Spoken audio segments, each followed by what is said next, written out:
नमस्ते सदा वत्सले मातृभूमि में। आज हम लोग जिस विषय पर चर्चा करने वाले हैं वो विषय है अफ़गानिस्तान में भारत का इन्वेस्टमेंट, अफ़गानिस्तान में भारत के कॉन्सुलेट्स को लेकर, अफ़गानिस्तान में भारत के लिए थ्रेट। हालांकि चाइना और पाकिस्तान के लिए भी तालिबान किस प्रकार से संकट बना हुआ है और अब पूरा का पूरा रीजन जिसमें अफ़गानिस्तान, पाकिस्तान, हिंदुस्तान और चीन का जो शिनजियांग प्रांत है ये किस प्रकार से फंसे हुए हैं और भारत की स्थिति क्या है, चीन की स्थिति क्या है, पाकिस्तान की स्थिति क्या है। इसके साथ साथ लखनऊ में जो अलकायदा के आतंकी पकड़े गए हैं उनके साथ साथ 8 आतंकी कानपुर शहर में पकड़े गए हैं, जिनमें बिल्डर और प्रोफेसर एक यूनिवर्सिटी के, कानपुर यूनिवर्सिटी के प्रोफेसर शामिल हैं। आप सोच सकते हैं कि कानपुर यूनिवर्सिटी के प्रोफेसर, जहां पर प्रोफेसर शामिल होते हैं, जहां बड़े बिल्डर शामिल होते हैं, जो पैसे वाले लोग, पढ़े लिखे लोग शामिल होते हैं, तो स्थिति कितनी खराब हो चुकी होगी। विषय है कि क्या भारत में ये जो चल रहा है, जो अलकायदा पकड़ा जा रहा है, क्या ये चुनाव का परिदृश्य है? कुछ लोगों का कहना ये है, मैं मुस्लिम समाज की बात कर रहा हूँ, उत्तर प्रदेश के मुस्लिम समाज ने एक बात कहनी शुरू की है। वही बात अखिलेश यादव ने अपने के स्टेटमेंट में कल कही और उन्होंने कहा कि मुझे उत्तर प्रदेश एटीएस पर, एटीएस मतलब एंटी टेररिस्ट स्क्वाड पर कोई भरोसा नहीं है और उत्तर प्रदेश पुलिस पर मुझे कोई भरोसा नहीं है। उत्तर प्रदेश पुलिस कुछ भी कर सकती है और हमारा वोट, उनका वोट का मतलब है जो चरमपंथ का वोट है, वो वोट हमारा खसकाने के लिए उत्तर प्रदेश सरकार इस प्रकार की कार्रवाइयाँ कर सकती है, क्योंकि उत्तर प्रदेश में चुनाव है। जैसा अखिलेश यादव ने कहना शुरू किया, बिल्कुल वही बात मैंने देखा कि प्रदेश में बहुत बड़े स्तर पर इस्लामिक जगत के लोग ये बात कह रहे हैं कि इस समय गिरफ्तारियां हो सकती हैं। क्यों? क्योंकि चुनाव आने वाला है। हालांकि एटीएस जो रिपोर्ट लेकर आई, एटीएस ने ये पाया कि ये लोग जो कहीं से अलकायदा से प्रभावित हैं या गजवाए हिंदुस्तान में किसी के जैसे के समर्थित संगठनों से प्रभावित हैं, इनकी फॉरेन फंडिंग होती है और ये इंडिपेंडेंट डे पर, जो आगे अगस्त में आ रहा है, भारत के स्वतंत्रता दिवस पर भारत के बहुत सारे रिलीजियस प्लेसेस पर बम धमाके करने का मूड बना रहे थे। यहाँ तक कहा गया है कि कानपुर के अंदर ये लोग एक एक्सपेरिमेंट कर रहे थे जिससे कि बैटरी, जो ई रिक्शा बैटरी है, ई रिक्शा को बम स्क्वाड बनाया जाए, उसकी बैटरी से बम बनाया जाए और बैटरी और रिक्शा उसके बीच में कोई टेक्नोलॉजी ऐसी बनाई जाए जिससे कि रिक्शे की बैटरी ही एक्सप्लोजन का काम करे और बहुत सारे स्थानों को फोड़ दे। एटीएस ने ये पाया कि ये लोग इस समय, जैसे फॉरेन फंडिंग की बात कही ही जा रही है, ये लोग इस समय जो फॉरेन फंडिंग से प्रभावित हैं, ये लोग कहीं न कहीं तहरीके तालिबान पाकिस्तान, तालिबान अफ़गान तालिबान और कहीं न कहीं अलकायदा। अब मैं आपको संगठनों की बात बताऊं कि ख़ास तौर से जो संगठन इस समय उइगर, हम सब जान रहे हैं कि उइगर शिनजियांग प्रांत में किस प्रकार से चाइना उइगर्स की नस्ल बदल रहा है और उस बात को लेकर वर्ल्ड समुदाय किस प्रकार से चाइना को अपनी तरफ घसीटे हुए है और किस प्रकार चाइना के ऊपर पाबंदियां लगाए हुए है, वो सबको दिख रहा है। तो उइगरों ने ईस्ट तुर्किस्तान शिनजियांग या ईस्ट तुर्किस्तान जब तक पाकिस्तान के कब्जे में नहीं था और एक इंडिपेंडेंट देश की तरह काम कर रहा था, चाइना के कब्जे में नहीं था और इंडिपेंडेंट देश की तरह काम कर रहा था, तब तक वो ईस्ट तुर्किस्तान था। लेकिन चाइना ने जिस समय उस पर कब्जा कर लिया, उसके बाद उस स्टेट को नया नाम दिया जिसका नाम शिनजियांग हुआ और शिनजियांग में रहने वाली जो मूल आबादी है, जिनको मुसलमान पक्ष उइगर मुसलमान कहते हैं, उइगर मुसलमानों के ऊपर जिस प्रकार उन्होंने नस्ल बदलने का काम शुरू किया, क्योंकि चाइना का ऐसा मानना है कि मुस्लिम जगत से तब तक निजात नहीं पाया जा सकता जब तक कि उनकी पूरी नस्ल न बदल दी जाए। उनको कुरान से और उनको इस्लामिक हदीस और और सुन्नतों से दूर ना कर दिया जाए, उनको री एजुकेशन की पॉलिसी को अडॉप्ट करते हुए या री एजुकेशन के पर्पज़ से उनको डिटेंशन सेंटर्स में रखा गया है। और जो नई पीढ़ी, जो नए बच्चे पैदा हो रहे हैं, या तो उनकी नस्ल चाइनीज़ हो, इसलिए उस दिन जिस समय हम सब शादीशुदा लोग तो खूब ही जानते होंगे, जिस समय माँ गर्भ धारण करती है उस समय चाइनीज़ सैनिकों के पास उनको रखा जाता है और उसके बाद उनको छोड़ दिया जाता है ताकि उनकी नस्ल बदल जाए। इसके बावजूद उन बच्चों को चाइनीज़ सेंटरों में, डिटेंशन सेंटरों में रखा जाता है ताकि वो चाइनीज़ एजुकेशन ले सकें और चाइना के विषय में वो सोच सकें और वो इस्लाम से दूर हो सकें। ये सब कुछ उइगर्स का रहता है। इसी बात को लेकर ईस्ट तुर्किस्तान फ्रीडम मूवमेंट या ईस्ट तुर्किस्तान इस्लामिक मूवमेंट नाम का एक संगठन बना है। वो संगठन इस समय शिनजियांग के अलावा पाकिस्तान में एक्टिव है, अफगानिस्तान के उन पोर्शनों, उन क्षेत्रों में एक्टिव है। एक्चुअली था क्या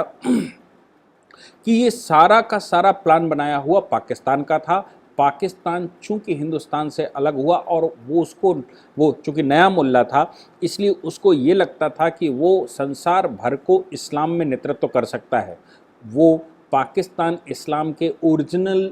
जो उसकी भावना है उसको शायद नहीं जानता, क्योंकि पुराना मुसलमान नए मुसलमान को कभी स्वीकार नहीं कर सकता, एक मुसलमान दूसरे मुसलमान को कभी स्वीकार नहीं कर सकता। इसीलिए लगभग 900 प्रकार के छोटे बड़े फ़िरके संसार में हैं। उनमें से भी लगभग 73 या 72 फ़िरके बड़े फ़िरके हैं जिनको एक दूसरे की शक्ल भी अच्छी नहीं लगती। लेकिन पाकिस्तान को लगता था कि वो चूँकि उनको इस्लामिक कैरेक्टर नहीं मालूम था, इस्लाम के जो हिस्से हैं, इस्लाम के जो ओरिजिनल चीज़ें हैं वो नहीं मालूम थी, इसलिए वो लगातार ये कोशिश कर रहे थे कि किसी प्रकार से वो विश्व का नेतृत्व करें। इसलिए ये पूरे के पूरे खित्ते में, जिसको उनके शब्दों में कहते हैं, या पूरे इलाके में उन्होंने अपने हिसाब से लोगों को तैयार किया था। एक समय अफ़गानिस्तान में तालिबानियों को तैयार करने का, अल-कायदा को तैयार करने का, उनको ट्रेनिंग देने का, उनको मिलिट्री ट्रेनिंग देने का, उनको हथियार देने का, या उनको प्रशिक्षण जो बम बनाने के या हथियार बनाने के प्रशिक्षण हैं, वो सारे के सारे देने का काम पाकिस्तान कर रहा था। और पाकिस्तान चूंकि टेररिज्म के माध्यम से वो चाहता था कि हिंदुस्तान को वो फतेह कर ले और हिंदुस्तान पर मुगल शासन फिर से स्थापित करे, इस उद्देश्य से उसने ये सबको तैयार किया था। पाकिस्तान ने जब ये तैयार किया, यूएस ने पाकिस्तान को इस विषय पर फंडिंग की थी और अफ़गानिस्तान में तालिबान ने किसी प्रकार शासन कर लिया था। उसके बाद जब तालिबानियों का शासन एक्स्ट्रा हो गया और यूएस को लगा कि नहीं, इस पर इनको समाप्त किया जाना चाहिए और अफ़गानिस्तान से वो बहुत कुछ हासिल कर सकते हैं। यही कारण था कि 2001 में अल-कायदा को समाप्त करने के लिए यूएस ने अफ़गानिस्तान पर कब्जा कर लिया और अफ़गानिस्तान पर कब्जा करने के बाद तालिबान और अल-कायदा के सभी ग्रुप्स को लगभग समाप्त करने का काम किया। नाटो फोर्सेस वहाँ पर लगा दी, यूएस फोर्सेस लगा दी, यूएनओ की पीस कीपिंग फोर्सेस भी वहाँ लगा दी। नतीजा निकला 2001 के बाद संसार को ये लगने लगा था, जो सिविलाइज कंट्री हैं, मैं इस्लामिक कंट्रियों की बात नहीं कर रहा हूँ, मैं केवल सिविलाइज कंट्रीज़ की बात कर रहा हूँ। सिविलाइज कंट्रियों को ये लगने लगा था कि अफ़गानिस्तान के अंदर अब ये बुर्का और ऐसा पहनना है या दाढ़ी ऐसी रखनी है, मूंछ कटवानी है, और ये बहुत कुछ जो इस्लामिक प्रोपोगेशन फतवे जारी थे, ये सब समाप्त हो चुके हैं और अफ़गानिस्तान अब डेमोक्रेसी के रास्ते पर चल पड़ेगा। हालांकि वहाँ चुनाव करवाए गए, सरकारें बनाई गई, हामिद करज़ई बैठे, अभी भी डेमोक्रेटिक सरकारें वहाँ पर बैठी। तो भारत ने भी अफ़गानिस्तान की तरफ पुनः रुख किया। भारत का लगभग $3 मिलियन का इन्वेस्टमेंट इस समय, $3 बिलियन का इन्वेस्टमेंट इस समय अफ़गानिस्तान में है, जिसमें अफ़गानिस्तान के अंदर हॉस्पिटल्स बनाना और स्कूल बनाना, अफ़गानिस्तान में सड़कें बनाना, सैनिटरी का व्यवस्था करना, पानी की व्यवस्था करना, ड्रेनेज की व्यवस्था करना, जो मूलभूत चीज़ें हैं उन पर काम अगर किसी ने सबसे ज़्यादा संसार में किया तो वो भारत ने किया। तो ऐसा लगता है कि जो $3 बिलियन का भारत का इन्वेस्टमेंट है, कहीं ऐसा ना हो कि अफ़गानिस्तान में समाप्त हो जाए। पाकिस्तान, जिसने तालिबान को तैयार किया था, पाकिस्तान को ये लगने लगा था यूएस के जाने की घोषणा के बाद कि अब अफ़गानिस्तान की भूमि भी वो उसकी अपनी भूमि होगी और वो फिर से वो मंसूबे जिसके तहत वो हिंदुस्तान को दारुल-इस्लाम बनाना चाहता था, मुगल शासन पुनः स्थापित करना चाहता था, वो पुनः स्थापित कर लेगा। लेकिन दुर्भाग्य पाकिस्तान का है कि जब यूएस वहाँ से जा रहा है या बहुत बड़ी स्थिति में चला गया है, तो तालिबान अफ़गानिस्तान ने वहाँ पर कब्जे करने शुरू कर दिए हैं। अफ़गानिस्तान में तालिबानों ने जिस प्रकार से कब्जा करना शुरू किया, उस हिसाब से उनका कहना है कि 30%, यानी कि सरकारी जो सोर्सेस हैं वो ये कहते हैं 30% डिस्ट्रिक्ट्स में इस समय तालिबान और अफ़गान फोर्सेस का युद्ध चल रहा है। उसमें कुछ बड़े डिस्ट्रिक्ट्स तो तालिबान ने कब्जा भी करके रखे हैं, लेकिन 70% पर अभी कोई किसी प्रकार का इंक्रोचमेंट नहीं है। अफ़गानिस्तान में तो हिंदू नहीं रहते, अफ़गानिस्तान में तो कोई और जाति नहीं रहती, अफ़गानिस्तान में तो मुसलमान ही रहते, तो फिर तालिबान किसके खिलाफ ये एक्शन ले रहा है? जब यूएस वहाँ से जा रहा है तो अफ़गानिस्तान का तालिबान किसको मार रहा है, क्यों कब्जे कर रहा है, डेमोक्रेटिक प्रोसेस में क्यों विश्वास नहीं करता, और डेमोक्रेसी कहाँ चली गई, और डेमोक्रेसी किसको कहते हैं? वो इस्लामिक शासन को लाकर ये सिद्ध करना चाहते हैं कि इस्लामिक शासन इज द परफेक्ट शासन और उसके माध्यम से पूरे एरिया पर शासन किया जा सकता है। मैं आपको बताऊं कि पाकिस्तान के अंदर तालिबान पाकिस्तान, तहरीके तालिबान पाकिस्तान, जिसको TTP कहते हैं, तहरीके तालिबान पाकिस्तान ने भी बलूच जो आउटफिट है या पख्तूनख्वा की जो आउटफिट है जिसको पख्तून कहते हैं, उनको अपने यहाँ भर्ती करना शुरू कर दिया है और बड़े स्तर पर पाकिस्तान के अंदर उन्होंने कांड करने शुरू कर दिए। पाकिस्तान ने कभी तालिबान तैयार किया था, अब तालिबान अफ़गानिस्तान और पाकिस्तान दोनों पर कब्जा करने के लिए तैयार है और तालिबान का ऐसा मानना है कि वो पाकिस्तान के अंदर पाकिस्तान के अंदर वो इस्लामिक शरीयत शासन लाना चाहता है और इस्लाम के आधार पर वो शासन शुरू करना चाहता है। इसलिए उसने चीन का जो इन्वेस्टमेंट पाकिस्तान में है, जिसमें वन रोड वन इनिशिएटिव लिया गया है, वन बेल्ट वन रोड का मामला है, वो वन बेल्ट वन इनिशिएटिव में जो चाइनीज़ वर्कर्स काम करते हैं उनके ऊपर हमले और तेज कर दिए हैं और अब चाइना का जो बहुत बड़ा इन्वेस्टमेंट पाकिस्तान में है वो पाकिस्तानी आर्मी के आधार पर तो काम हो रहा है, लेकिन तहरीके तालिबान पाकिस्तान लगातार पाकिस्तान की आर्मी और चीन के जो वर्कर्स हैं उनके ऊपर हमले कर रहा है। इस समय पाकिस्तान के अंदर जिस प्रकार से इस्लामिक ग्रुप काम कर रहे हैं वो अफ़गानिस्तान से भी ज़्यादा तेज़ी से पाकिस्तान को कब्जा करने के लिए तैयार है। पाकिस्तान आर्मी ने 2014 में लगभग 3,500 मिलिटेंट्स को मारा था और जिसमें 250 से 300 उसके सैनिक भी मरे थे। तब से लगातार पाकिस्तान के तहरीके लब्बैक पाकिस्तान, तहरीके तालिबान पाकिस्तान या लश्कर तैयबा या जैश-ए मोहम्मद जैसे बहुत सारे ग्रुप पाकिस्तान में जो एक्टिव हैं वो लगातार पाकिस्तान के लोगों को, मुस्लिम समाज के लोगों को अपने साथ जोड़ रहे हैं। यहाँ तक कि तहरीके लब्बैक पाकिस्तान ने फ्रांस के खिलाफ जिस समय प्रोपगेशन शुरू किया था उसमें आर्मी, बड़ी संख्या में आर्मी के लोग भी तहरीके लब्बैक पाकिस्तान के साथ खड़े होते दिखाई दिए। परिणाम ये निकला कि तहरीके लब्बैक पाकिस्तान के प्रभाव में पाकिस्तान सरकार ने संसद में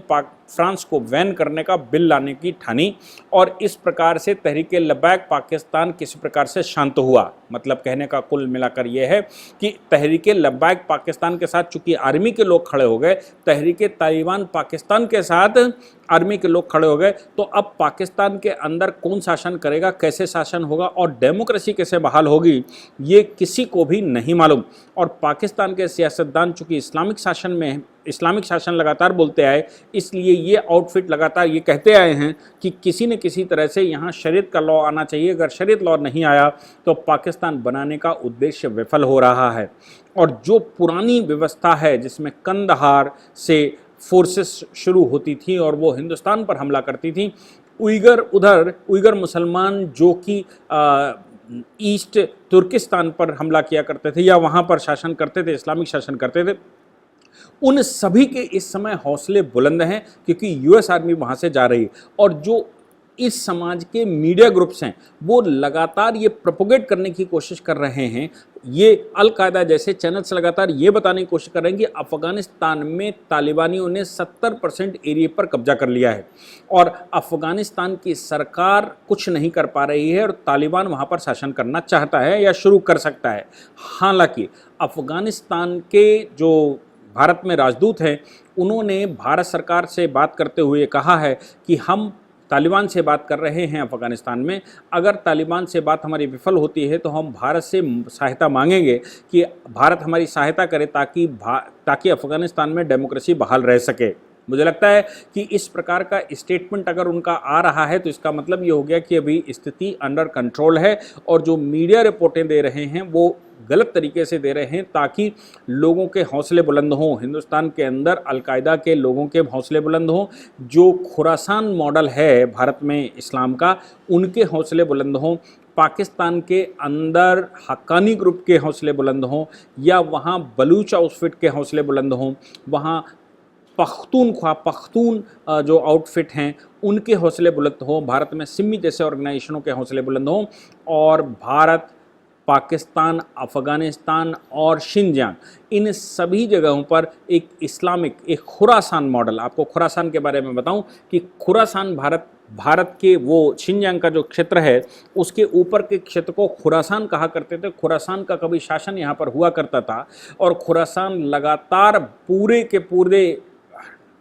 पहाड़ी क्षेत्रों में शासन करके इस्लामिक शासन बहाल करके रखा था। इसलिए खुरासान मॉडल जो अलकायदा का है वो यहाँ शासन करना चाहता है, वो यहाँ पूरे एरिए पर पूरे खित्ते में इस्लामिक तरीके से इन एरियो को जीतना चाहता है और वो 1500 साल पुरानी स्थिति में ले जाना चाहता है। उस स्थिति में जहाँ पर जो अफ़गानिस्तान में हो रहा है कि महिलाएं पूरे बुर्के पहन के रहें, महिलाओं को शिक्षा की कोई आवश्यकता नहीं, महिलाएं घर से बिना मर्द के नहीं निकल सकती, महिलाएं किसी भी प्रकार से पढ़ाई लिखाई नहीं कर सकती, महिलाएं कोई गेम नहीं खेल सकती, महिलाएं नाच गाना नहीं कर सकती, महिलाएं खुशियां नहीं मना सकती, महिलाएं केवल एक रोल प्ले कर सकती हैं और वो रोल है बच्चे पैदा करने का। बच्चे पैदा करना महिलाओं का कर्तव्य बनता है, इसके अतिरिक्त उनका कोई कार्य नहीं है। और पुरुषों को चाहिए कि वो मूंछ कटाएं, दाढ़ी बढ़ाएं, ऊंचा पैजामा, लंबा कुर्ता, टोपी लगाकर रहें और शिक्षा, आधुनिक शिक्षा को पूर्ण रूप से समाप्त कर दिया जाए और जो कुछ भी पढ़ाई होगी वो सिर्फ और सिर्फ मदरसे की इस्लामिक पढ़ाई होगी। ये पूरा का पूरा वो मॉडल स्टैब्लिश करना चाहते हैं जो 1500 साल पहले मॉडल संसार के पास था, जिस समय संसार में भारत को छोड़कर बाकी सब जाहिल थे, ऐसा मोहम्मद के फॉलोवर्स का कहना है। और जाहिल लोगों को शिक्षित करने का काम थोड़ा बहुत भी अगर किसी ने किया तो वो मोहम्मद ने किया। इसलिए मोहम्मद जो शिक्षा दी थी वो शिक्षा अंतिम शिक्षा है और वो कहे गए कि अगर मैं जा रहा हूँ, मेरे बाद अल्लाह के शब्द, अल्लाह का जो कुरान है वो शासन करेगी और उसके अनुसार ही संसार को रहना चाहिए। मेरे बाद कोई भी पैगंबर अब इस धरती पर नहीं आएगा, इसलिए ऐसा शासन बरकरार रखना चाहिए। ये सब जो वो फिलॉसफी कर गए, उस फिलॉसफी का परिणाम है कि हिंदुस्तान के अंदर जो इस्लामिक आउटफिट्स हैं, जो संगठन काम कर रहे थे, उनके हौसले बुलंद हैं और उनको लगता है कि हिंदुस्तान के अंदर वो शासन कर पाएंगे। क्यों ऐसा लगता है? क्योंकि 2014 में सरकार बनने के बाद भारत में कोई भी बड़ा ब्लास्ट नहीं होने दिया, भारत में किसी प्रकार की इस्लामिक मूवमेंट की गतिविधियां नहीं हो पाई, भारत में किसी प्रकार से चरमपंथ को बढ़ावा नहीं हो पाया, भारत में बम विस्फोट समय समय पर होते रहते थे, उन बम विस्फोटों को रोक लिया भारत ने। और ऐसे लोगों को सूचना, जब वो कार्य कर रहे होते हैं तो इंटेलिजेंस इस समय इतनी प्रखर रूप से काम कर रही है कि इस समय हिंदुस्तान के अंदर इन लोगों का पालन पोषण या इन लोगों का भरण पोषण भी मुश्किल हो चुका है। चाहे FCRA के कानूनों की बात करें, चाहे जम्मू कश्मीर की बात करें, नॉर्थ ईस्ट में पाबंदियों की बात करें, या फिर देश भर में लक्षद्वीप जैसे स्टेट्स में जिस प्रकार से ये फल फूल रहे थे उनकी बात करें, वो सब के सब आज की सरकार के समय पर कहीं ना कहीं बैकफुट पर हैं और उनके हौसले पस्त हैं। लेकिन उनके हौसले अब अफ़गानिस्तान की घटनाओं को लेकर पाकिस्तान में कई एक ग्रुपों के एक्टिव होने के बाद, यहाँ तक कि बलूचिस्तान के क्वेटा में पिछले महीने जिस समय वहाँ पर पाकिस्तान के वो चीन के राजदूत जहां पर ठहरे हुए थे, उस होटल में भी बम ब्लास्ट किया गया और वो 5 मिनट पहले ही वहां से निकले थे और बाल बाल बच गए थे। तो आप सोच सकते हैं कि किस प्रकार से संसार को चलाने की कोशिश हो रही है। और अब ये जो सिचुएशन आई है, इसमें मोदी सरकार का एक बड़ा महत्वपूर्ण रोल है। उत्तर प्रदेश में योगी सरकार का एक बहुत महत्वपूर्ण योगदान है, ये योग है, और इस समय सरकारों को मजबूत करना अति आवश्यक है। अगर यहाँ पर सरकारें कमज़ोर हुई तो हम समझ सकते हैं कि अफगानिस्तान में जो चल रहा है, पाकिस्तान में जिस प्रकार से उनका प्रभाव बढ़ रहा है और हिंदुस्तान में हौसले बुलंद होने शुरू हो गए हैं, तो फिर सरकारें अगर उनके अनुकूल बैठ गईं तो फिर भारत का क्या होने वाला है और किस प्रकार भारत अब फिर से उस रास्ते पर चलने वाला है जो 2014 से पहले था। इसलिए भारतवर्ष में हम सबको ये सोचना पड़ेगा, हमको सोचना चाहिए कि कैसे हम भारत को इन लोगों से बचा सकें, कैसे हम भारत में आतंकवाद से भारत को बचा सकें और कैसे भारत सुरक्षित रहे। इसकी जिम्मेवारी हम सब की बनती है और ये लगातार प्रयास कर रहे हैं, कई प्रकार के युद्धों के माध्यम से प्रयास कर रहे हैं कि कैसे मोदी सरकार को कमज़ोर किया जाए, कैसे योगी वर्सेस मोदी किया जाए, कैसे मोहन जी भागवत को पर क्वेश्चन लगाए जाएं, ताकि समाज इनसे धीरे धीरे दूरियां बनाना शुरू करे और छोटे छोटे ग्रुप्स, कहीं कोई मंदिर का पुजारी, तो कहीं कोई यूट्यूबर, तो कहीं कोई एक भाषणबाज, कहीं कोई एक पत्रकार, ये जो भाषण यूट्यूब पर और फेसबुक पर देना शुरू किए हैं, इनके चक्कर में देश आ जाए और जो ऑर्गेनाइज तरीके से देश में सरकार जो स्ट्रक्चर है, जो काडर है, वो काडर भंग हो जाए। परिणाम ये निकल सकता है कि हिंदुस्तान पर पुनः शासन करने का ख्वाब देखा जा सकता है। हिंदुस्तान में आबादी को लेकर जो समस्याएं चल रही हैं, उन समस्याओं के होते हुए, उन समस्याओं के बढ़ते हुए स्वरूप को देखते हुए भारत में आज की जो सरकारें बैठी हुई हैं, उन सरकारों का सपोर्ट होना अति आवश्यक है। अगर उनसे कुछ भूलें भी होती हैं तो उन भूलों को इग्नोर करने की आवश्यकता है। अगर ऐसा न किया गया तो ये संभव है कि हम भविष्य में कैसा भारत देंगे, कौन से भारत की तरफ ले जाना चाहते हैं और कैसा भारत होगा, ये हम सब लोग देखेंगे। ईश्वर न करे कि वो समय आए कि भारत फिर से आज से 200 वर्ष पुराने, 300 वर्ष पुराने इस्लामिक शासन में जाए। मुझे लगता है कि हम सब की जिम्मेवारी बनती है कि हम भारत को बचाएं और ख़ास तौर से अफ़गानिस्तान में, पाकिस्तान में और जो शिनजियांग में चल रहा है और जिस प्रकार से वो कर रहे हैं, उसको तो ध्यान में रखते हुए भारत को बचाना हमारे लिए आसान इसलिए हो जाएगा क्योंकि हम इलस्ट्रेशन सामने देख रहे हैं। प्रत्यक्ष को प्रमाण की आवश्यकता नहीं होती, ये घटनाएं प्रत्यक्ष हैं जो भारत के लिए सबक सिद्ध हो सकती हैं। Thank you very much.